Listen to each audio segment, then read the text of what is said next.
శ్రీచక్ర astrology రెమెడీస్కి స్వాగతం.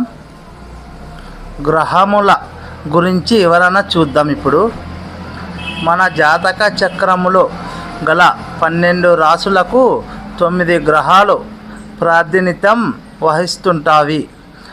ఈ 9లో 2 ఛాయా గ్రహములు ప్రభావం కూడా మన జాతకం కుండలి మీద ఉంటుంది. 1 రవి, 2 చంద్రుడు, 3 కుజుడు, 4 రాహు, 5 గురువు, 6 శని, 7 బుధుడు, 8 కేతు, 9 శుక్రుడు. ఈ 9 గ్రహాల ప్రభావం మన మీద ఉంటుంది. ఇందులో నైసర్గిక శుభ గ్రహములు గురువు, శుక్రుడు, శుభులతో చేరిన బుధుడు, పూర్ణ చంద్రుడు, నైసర్గిక పాపగ్రహములు రవి, శని, కుజ, రాహు, కేతువులు. గురువు ధనుసు రాశికి, మీనరాశికి ప్రాతినిధ్యం వహిస్తాడు. కుజుడు మేషరాశికి, వృశ్చిక రాశికి ప్రాతినిధ్యం వహిస్తుంటాడు.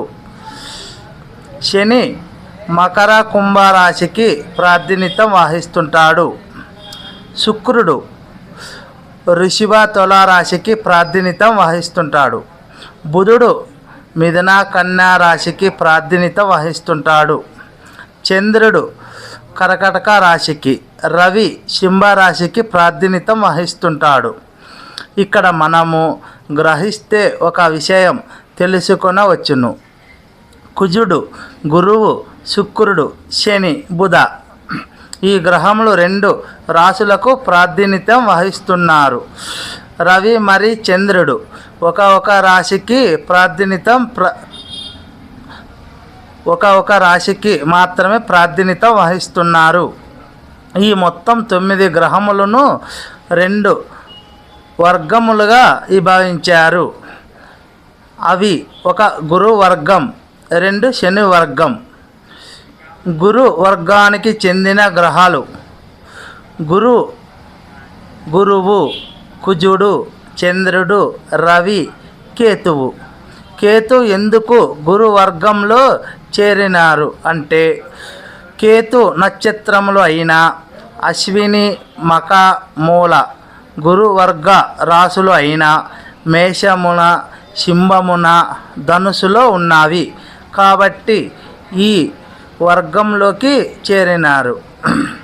శని వర్గములు శని, శుక్రుడు, బుధుడు,